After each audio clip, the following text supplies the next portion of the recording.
Hi Geert, welcome to the studio. Hey Kevin, good afternoon.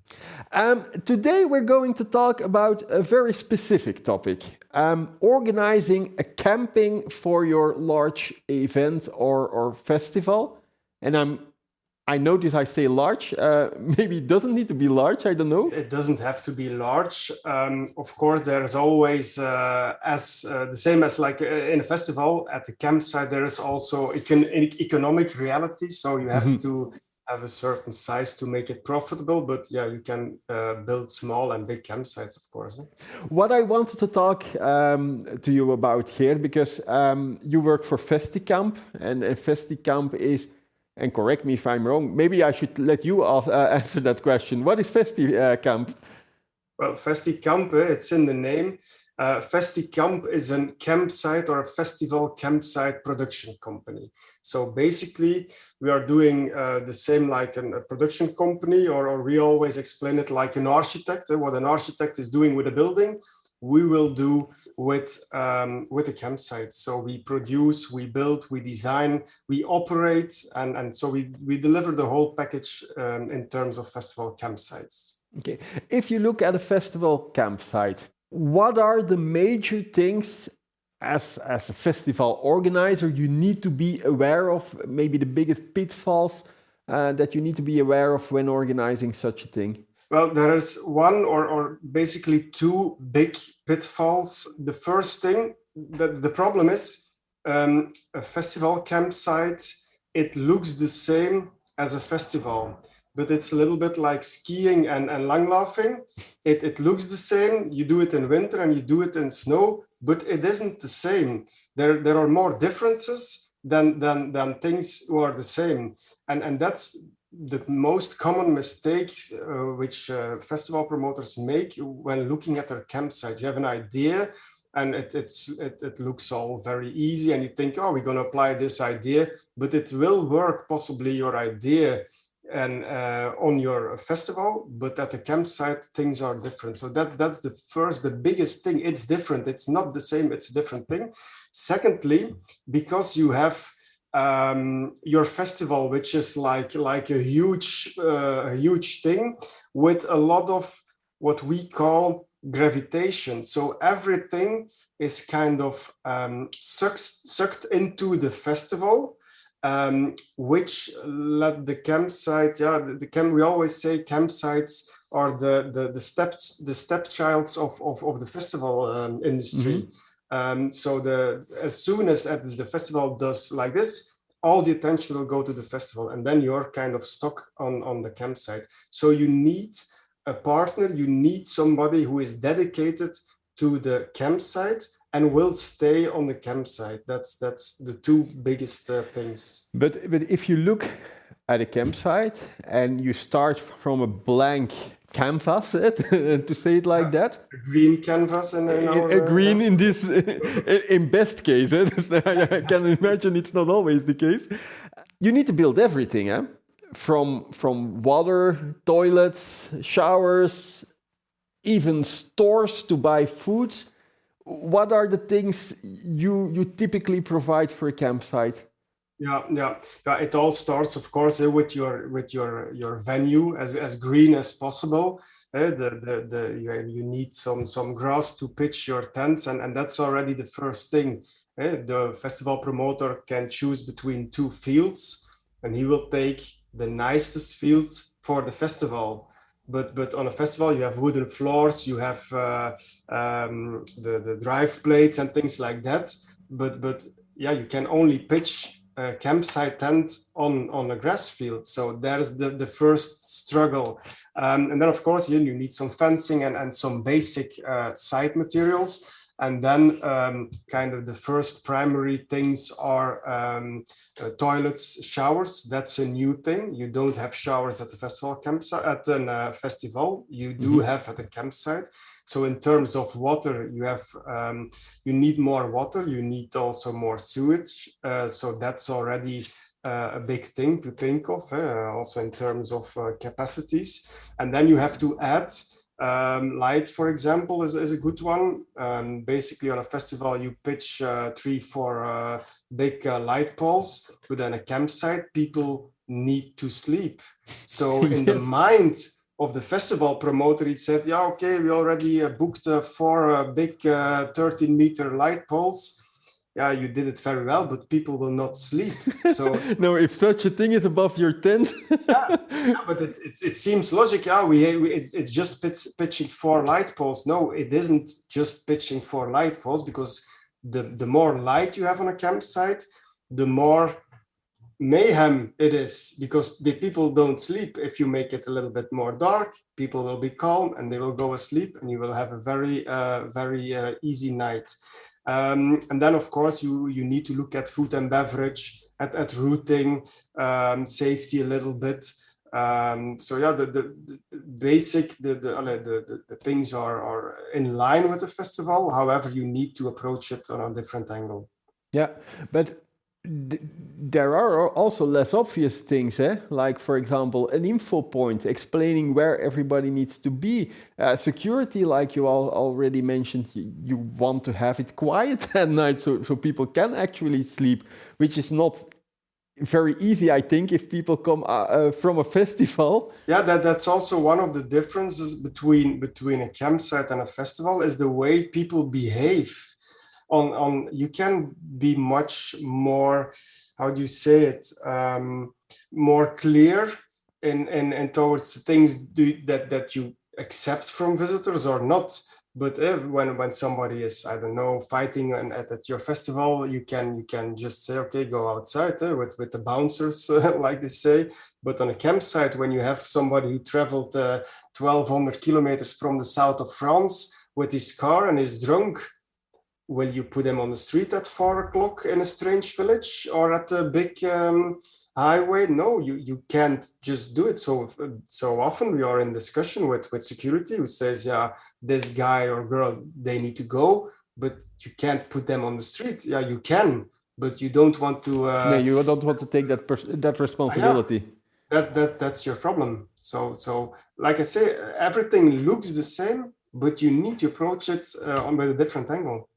I know a lot of the campings you organize is you also provide them with tents already available for rent. Is that the new trend in festival camping, that people don't bring their own tents anymore? Yeah, I think it was a new trend. I think it's not new anymore. We saw it because I live on campsites since 2003. So there you have also my age is now disclosed. And between 2010 and 2012, we saw that people, the need and the way people were camping at campsites, there was a kind of a shift. There was a higher demand for ease of use and a higher demand for comfort and extra experience. And those are basically the two things we, with FestiTent, my other company, we offer the ease of use. But then, of course, you have also the glamping, the bell tents, the lodges, and so on, which is basically another segment. So we always say you have the 3 segments of the campsite: the regular campsite, people who come with their own tent. Then you have the ease of use, the FestiTents, and then you have the glampings. It's like a city where you have a 2-star, 3-star, and 5-star hotel. And we think the market is growing. On average, we see between 2 and 3% of the population on an average campsite who is in a pre-pitched accommodation. But in England, our English colleagues, they already have 5-6%. And for example, at the Dreamville, Tomorrowland campsite, we see around 20% of the people is in a pre-pitched accommodation. So we think the market is huge in terms of pre-pitched accommodations. And it's very important to catch that train being a festival promoter. Now, if we were looking at it until now as the production, but you also have the operation of the camping. And I can imagine if you have several thousands of guests, you're even larger than the largest hotels. Yeah. And you also need to make sure people sleep in the right, well, they can decide in what tent they want to sleep themselves, obviously, but they have their own spots that needs to be assigned. You also have all that kind of, guest relationships going on, onboarding people and so on. Yes, indeed. Yeah, basically you are in a village with 7, 8, 9, 10, 12, 15,000 people, with fewer resources. You are in a temporary structure. You're basically in a field with some power and some water, and also the people are in a different status. I would say. They are there with their tent, so they are kind of exposed to nature, to the weather. They are drunk sometimes. They are bad prepared. They don't. It started to rain and they only bring a t-shirt, for example. So that are all things which you have to deal with and which you have to take into account when operating a campsite. And the hardest part of that is. And that's also a big difference with the festival. Your festival starts, for example, at noon and it ends at 1, 2, 3 o'clock. So basically, when you're at your festival, being a festival promoter, and you see after 5 minutes, we made a mistake, the bar, I don't know, is wrong, then you close your eyes and you wait for 12 hours, and then you have 12 hours to change, because then everybody goes home or to the campsite, and then you have your venue for your own, and you can do whatever. If you want, you can turn the main stage upside down if you have the. But then a campsite, it's opening on Friday at noon, and it closes at Monday, 24 hours. There is something. There is the need for something. People are need some things. So you never have kind of the save time or the pause to change things, which is also very, very difficult. And for example, crew catering, it's a little piece of the puzzle, but we have sometimes more people awake at night than during the day. So we need also crew catering at 4 o'clock in the morning, because people are working for 12 hours during the night. So if you are depending on the crew catering of the festival, you will have nothing.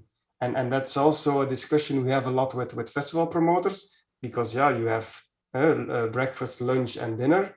But with us, breakfast is at 7 o'clock in the evening for half of our people. So that's an interesting, it's a different world. And just out of curiosity, the crew also then sleeps on the camping. They also stay there. Yeah, we made that choice almost 20 years ago. So we didn't work with a lot of how do you call it, clubs, football clubs, and youth scouting things and so on. We always search people who want to work for us, which we pay, and who we ask to stay at the campsite. So people come working for us, they enter at Friday and they stay until Monday evening, and it's one big family who stays together.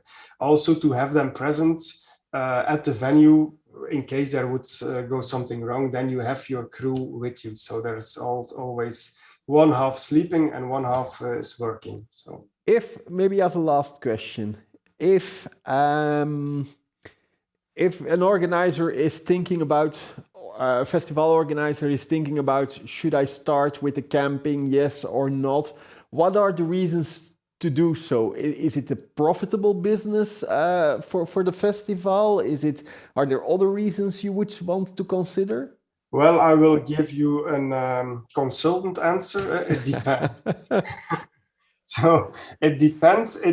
It's very hard to get a campsite profitable when you look only at the campsite. So if you ask me, should you do it for the money? I would say stay out of it. However, what a campsite is doing, it's adding a lot of extra experience to the festival journey.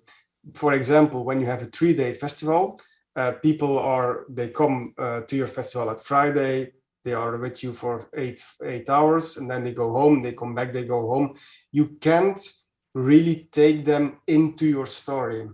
On the other hand, when they come at Friday and you can keep them with you, you can pull them into your story, you can pull them into your journey, your experience, and then they go home on Monday with a very good feeling. So that's the biggest profit for a campsite.